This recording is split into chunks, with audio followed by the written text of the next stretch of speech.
Bonjour tout le monde. Alors, Et une petite vidéo suite à un rendez-vous client duquel on sort tout juste à l'instant, où on a rencontré un service commercial pour leur parler de stratégie marketing et du service marketing en général, et ils nous ont fait part de leur mécontentement, de leur envie même de ne plus entendre parler du marketing. Sébastien. oui, sujet qu'on connaît bien, puisqu'il y a finalement, quand on écoute les commerciaux, il y a souvent des retours plutôt négatifs sur leurs compères du marketing. Et pour ça, il y a trois raisons principales qu'on a encore une fois vues ce matin en rendez-vous.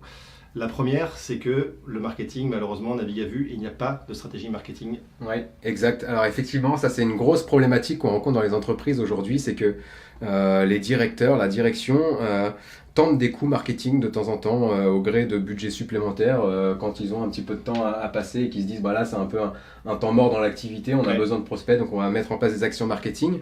Donc ils vont investir quelques dizaines, quelques centaines, éventuellement quelques milliers d'euros dans des campagnes emailing, dans des communications sur les réseaux sociaux, dans la mise à jour d'un site web C'est ce qu'on a vu. Ouais. ou dans effectivement diverses actions marketing. Et la grosse problématique ici, c'est que les actions ne s'inscrivent pas dans une stratégie. Et du coup, chaque action marketing est un événement en interne dans l'entreprise.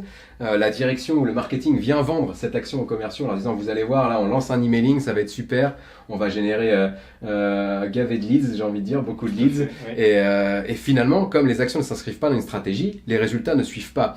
Et du coup, on use un peu la patience des commerciaux, on vient les voir, on joue un petit peu sur leur espérance d'avoir des leads qualifiés, Sur la corde matures. sensible, ouais. On joue un petit peu exactement sur la corde sensible. On leur dit vous allez voir, là on lance un emailing, dans 4 jours vous avez des leads qualifiés, il va falloir vous organiser pour les appeler.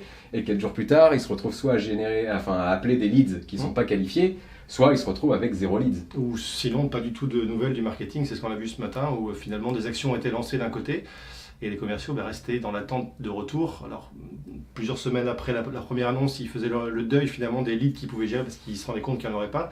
Et c'est vrai que ça, de manière répétée, ça fait que les commerciaux, sur ce point-là, n'ont plus envie d'entendre parler forcément du marketing, et surtout pas de leads marketing potentiels et qui n'arrivent jamais. Ouais, donc c'est pour ça en fait, initialement, les commerciaux finalement ne sont pas contre le marketing. Non. La problématique, c'est que le marketing vient les voir pour lui dire bah tiens, on lance un emailing, qu'est-ce qu'on peut mettre dedans comme message? Est-ce que tu peux pas faire un retour d'expérience? Est-ce que tu peux pas donner ton avis d'expert ou des choses comme ça?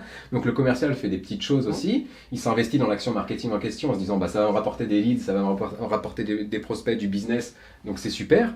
Et finalement, il s'est investi et ça lui rapporte zéro. Et donc forcément, ça va être frustrant. Toi, Sébastien, en tant que commercial, est-ce que tu as eu des retours? J'ai connu ça, et j'ai connu même pire. Ça va nous amener sur le deuxième point qu'on a vu ce matin.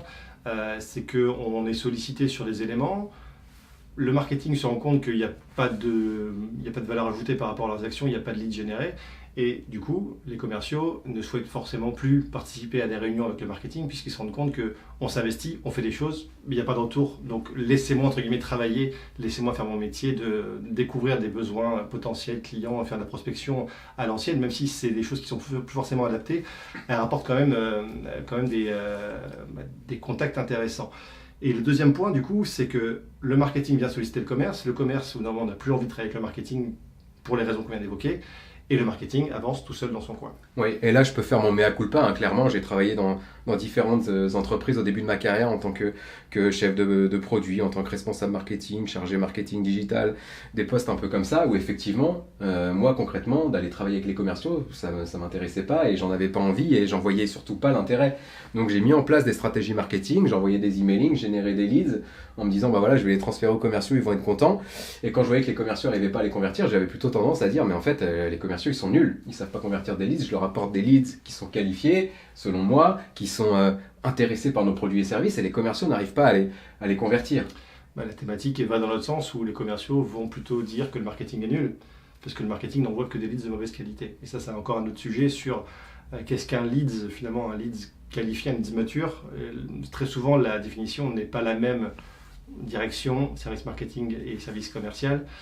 Et c'est difficile. Quand on part d'une définition qui n'est pas commune, il y a forcément à l'arrivée de la casse. Et ça nous amène au troisième point, qui est qu'aujourd'hui, il y a un marketing qui se digitalise. On le voit dans beaucoup de boîtes, on rencontre beaucoup de gens. Moi, je parle avec beaucoup de prospects aussi qui se posent des questions par rapport à cette importance de digitaliser un certain nombre d'actions marketing. Malheureusement, on reste cloisonné à l'action marketing et les commerciaux ne sont pas invités, où il n'y a pas d'action pour digitaliser les outils qui peuvent être utilisés par les commerciaux pour arriver à faire du commerce. Ou à l'inverse, je pense qu'on voit un peu les deux finalement sur le terrain, c'est que On digitalise le market, donc on va intégrer des outils de marketing automation, d'email marketing, des choses un peu modernes qui permettent effectivement d'attirer justement l'acheteur moderne.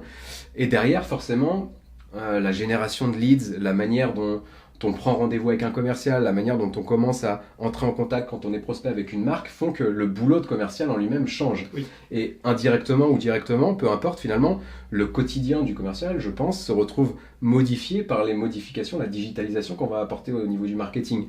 Et on se retrouve souvent dans des cas, nous, chez nos clients, où on va proposer aux commerciaux d'installer de la prise de rendez-vous en ligne, on va proposer d'installer un chat de discussion, on va proposer de traquer les emails éventuellement des commerciaux pour pouvoir scorer les leads ou pour pouvoir leur envoyer des contenus à forte valeur ajoutée selon qu'ils cliquent ou pas dans les emails justement qu'on envoie.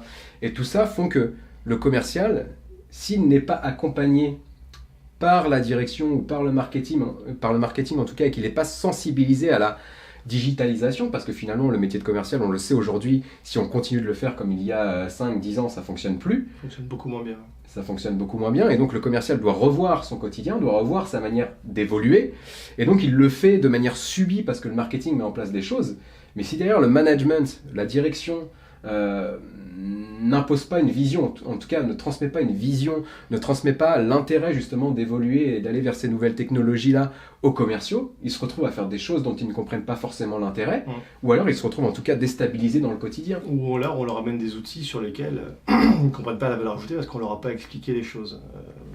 Parce que dans l'esprit, les outils marketing sont utilisés par le marketing, mais ils servent aussi aux commerciaux, et forcément ils vont en comprendre l'usage. Mais on sait très bien que quand on impose ou quand on n'explique pas l'usage d'un outil informatique à une cible dont on souhaite qu'elle l'utilise, on sait très bien qu'on va se heurter à le frein au changement. Et les outils qu'on a pu apercevoir dans certaines boîtes, pas aujourd'hui, moi c'était une fois précédente, où il y avait des outils qui avaient été mis en place qui étaient hyper pratiques pour les commerciaux, que moi j'aurais adoré avoir dans des anciennes boîtes. Et le retour de marketing, c'est non, les commerciaux ils ne comprennent pas l'intérêt de tels outils, notamment le tracker d'email. Et c'est là où je me suis dit, il y a un problème d'accompagnement et que si tu laisses le commerce de côté par rapport à tout ce qui se passe au niveau market et au niveau de l'envie de digitaliser un certain nombre d'actions marketing, tu vas dans le mur. Et on l'a vu ce matin encore sur le fait que les commerciaux et marketing, ils étaient, plutôt que d'être alignés et d'avancer dans le même sens, ils étaient plutôt en opposition parce qu'ils ne se comprenaient pas. Exactement. Donc ça, en fait, c'est une situation qu'on voit très couramment dans les entreprises. Le marketing et le commercial ne peuvent pas s'entendre. Ils travaillent tout seuls de leur côté et forcément, les résultats ne sont pas au rendez-vous. Et ça, c'est une vraie problématique quand on sait que l'acheteur moderne, il est ultra connecté, il est toujours plus autonome dans sa réflexion d'achat. Il utilise Internet pour comprendre sa problématique, pour chercher des solutions à son problème et pour prendre des décisions d'achat. Et si il n'y a pas une stratégie marketing et commerciale qui est alignée et qui prend en compte justement ces nouveaux comportements de l'acheteur et ces nouvelles attentes finalement de l'acheteur, bah aujourd'hui, le développement de l'entreprise est finalement peut-être en péril finalement. Tout à fait. Tout à fait. Et ça finalement, donc pour conclure un peu là-dessus, c'est que faut pas trop tirer sur la corde, je pense, envers le commercial. Finalement, le commercial, même là, dans l'entreprise dans laquelle on était, nous a fait part de son envie de ne plus entendre parler du marketing, mais finalement, on a réussi à le convaincre et à le convaincre qu'en mettant en place une stratégie vraiment adaptée aux attentes et au comportement de l'acheteur moderne, on allait générer des résultats, que ça allait pas être à très court terme, mais à moyen long terme, on allait générer des leads de qualité et des leads qualifiés matures. Maintenant, clairement, si on se plante dans cette boîte-là, les commerciaux, là, pour le coup, oui, auront un vrai problème avec le marketing. Ils auront un vrai problème avec le marketing, mais je pars toujours de mon exemple quand on parle à des commerciaux. Et moi qui viens du commerce et qui suis allé vers le marketing, j'ai compris et je sais expliquer parce que je connais le quotidien des personnes qui sont sur la route ou au téléphone ou à faire des rendez-vous prospects un peu en Karate Kid. Je sais ce que c'est et je sais à quel point les outils qu'on met en place peuvent les aider. Donc, quand je leur parle, généralement, ils ont une écoute un peu plus que quand tu leur parles, toi, marketeur. Exactement, en tant que commercial, c'est clair que tu dois être un peu plus convaincant. En tout cas, donc, si on devait résumer cette vidéo, c'est faites attention au commercial et on voit donc, on voit trois raisons qui peuvent faire que les relations entre le marketing et le commercial ne vont pas dans le bon sens. Donc, la première raison, c'est de ne pas avoir de stratégie, c'est de tenter des actions de temps en temps quand on a 5 minutes et puis vendre ces actions en interne comme des actions révolutionnaires qui vont ramener des leads et qui vont changer le quotidien des commerciaux. Ça, concrètement, derrière, si c'est pas établi dans une stratégie, ça ne fonctionnera pas et du coup, les commerciaux seront frustrés, déçus et là, pour le coup, voudront plus entendre parler du marketing. La deuxième raison, c'est que le marketing travaille tout seul dans son coin, comme j'ai pu le faire il y a quelques années. Et là, effectivement, ça ne peut pas marcher. Il faut vraiment que le marketing et le commercial aient une vision commune et cohérente de ce qu'est un lead qualifié pour mettre en place justement des actions qui permettront de générer ces leads. Et enfin, la troisième raison, c'est que la direction, le management et même le marketing ont vraiment un travail pédagogique et un travail d'accompagnement au changement à mener auprès des commerciaux pour les intégrer dans cette digitalisation liée au changement de comportement de l'acheteur moderne. Et je pense que si vous faites attention à ces trois raisons et que vous mettez en place des actions qui vous empêchent de tomber dans ces travers, j'ai envie de dire, eh ben, le marketing et le commercial seront réconciliés sans doute. Et là, vous générerez un paquet de leads qualifiés et matures. Et tout le monde sera content, le marketing fera des actions qui sont héroïstes et les commerciaux vont gérer des leads. Ce qui, je peux vous le dire en tant que commercial, ancien commercial dans l'ancienne boîte, si on a des leads à gérer, on sera forcément content et on adorera le marketing.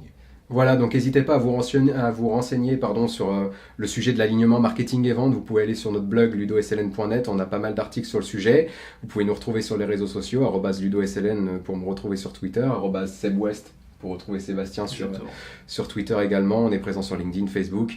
Donc n'hésitez pas, on reviendra prochainement avec une vidéo pour parler justement de l'accompagnement au changement. On aura 1 ou 2 invités selon les possibilités.